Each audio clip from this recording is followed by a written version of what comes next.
The first crocuses have started to appear, like tiny, defiant flashes of colour pushing through the ground. To me, they're always symbolic that spring is coming and that change is in the air. They feel like a quiet promise that something is shifting beneath the surface. As I begin this piece, I've been thinking a lot about that, about change. Hi lovely souls, welcome back. The past few videos have really just been about finding my creative rhythm again and sharing how that's looked in real time. And honestly, I still feel like I'm in that phase, only this time I'm inviting you a little closer into my paint process. This corner of the internet feels safe for me, and that's purely because of you, so thank you as always for being here. And if you're new here, I'm Kiara. I'm a freelance illustrator and artist capturing people, places and stories of our planet. Art was once my refuge before it became my profession. It was a place of escape, of curiosity, of simply being. And somewhere along the way, productivity began to overshadow that softness. And I didn't actually notice it happening at first because the shift between wonder and output was so subtle. It's normally during creative blocks or personal transitions that I find myself craving that earlier naivety, that sense of play that used to come into my work. So lately, I've been finding my way back.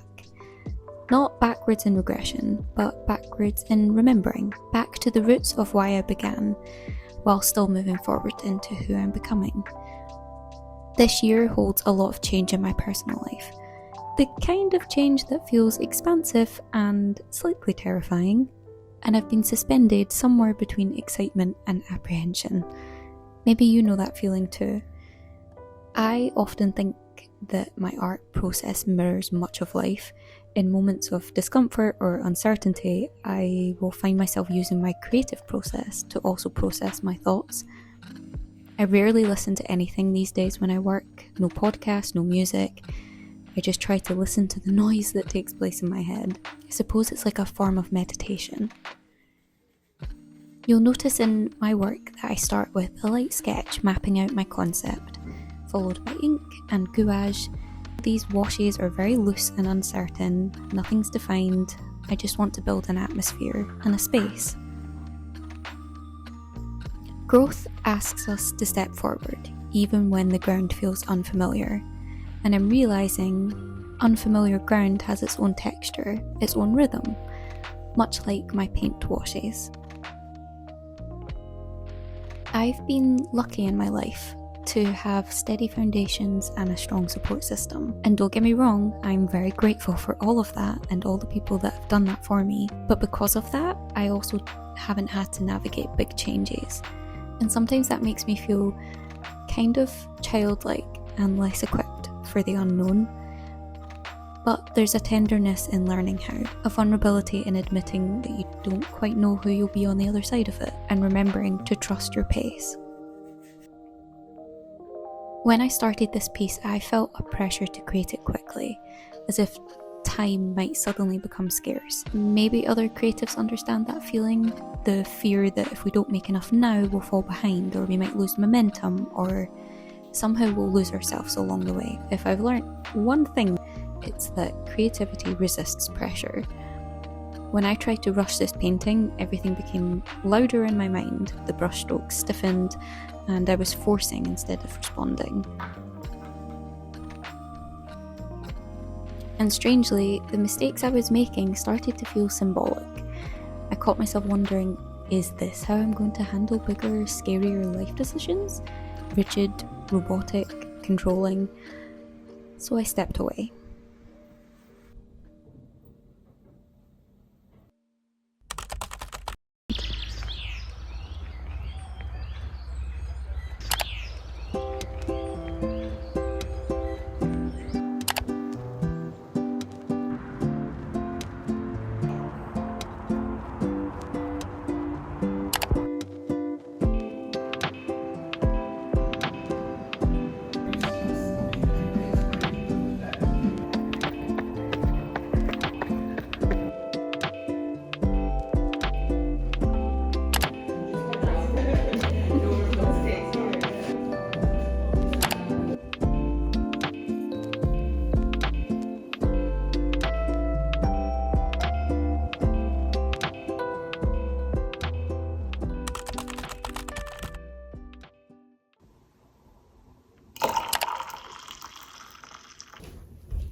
The next day, it took me everything in my power not to tear it up because it just wasn't what I was hoping for. But with a little bit of space and a little bit of time, I tried to work around what was already there.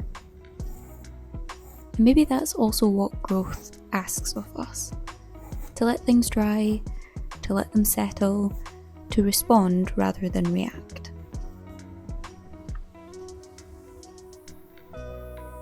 This piece grew from the idea of outgrown familiarity. Something safe, something warm, a place we might have once called home. And that's the strange thing about growth, is sometimes nothing's broken, nothing is wrong, and yet deep down you know that change is warranted.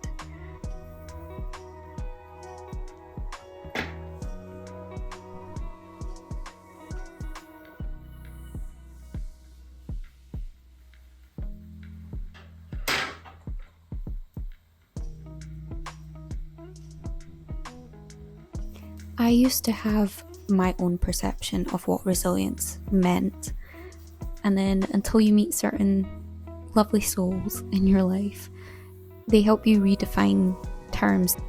I slowly learned that resilience isn't about following through with a plan and constantly building yourself. Resilience is about facing uncertainty head on and learning to trust yourself. Trusting that even if we plan every brush stroke, paint will still bleed, water will carry pigment where it wants to go. Tape even might tear the paper. But instead of fighting it, we learn to work with it, to adapt, to let the unexpected become part of the composition.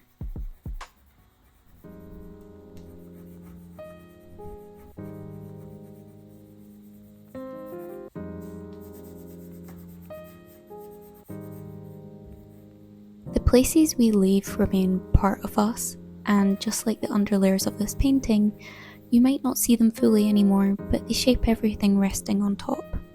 We don't lose our homes, we just grow around them.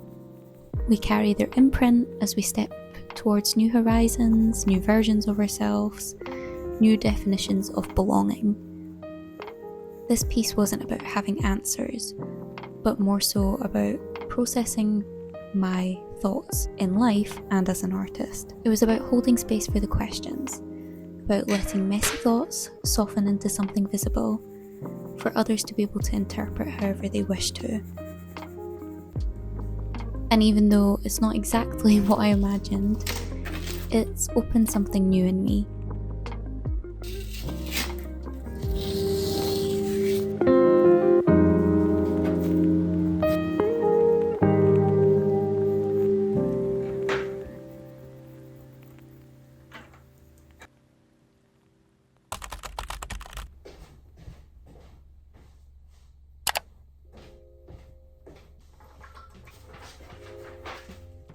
And I realised that this somewhat journal style voiceover from me is, in a sense, quite ambiguous. But that's the point really. I just want people to come to my videos and leave feeling safe and comforted in some way. So if you're in this season of change too, especially as a creative, I hope this reminds you that you don't have to rush who you're becoming or where you want your creative endeavours to lead. You don't have to force clarity, you don't have to control every brush stroke. You can just trust the trail, and I'm really grateful that you're walking it with me. YouTube has become the most unexpected space of creative growth for me, something I never saw coming, if I'm being honest. This community, without even realising it, has kept me showing up, kept me honest, kept me creating, and even if I sound cheesy sometimes, I mean every thank you. Because every person who finds a space, who watches, comments, or supports me on Patreon, for example, you're the reason I can keep doing this. The fact that I can send little packages and handwritten letters across the planet and call that my job, it fills my heart in ways I can't even explain. It's pretty easy to feel small on the internet, like a tiny little fish in a very loud and trend-driven ocean. And in a world that feels extremely heavy at the moment, creativity and sharing your day to day can seem pretty pointless, but I really do think there is reason in doing this. There is meaning in your silly ideas, in your softness, and in your messy monologues.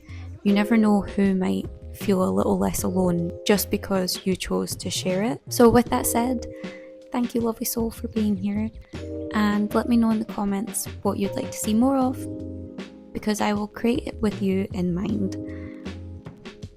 Until next time, bye!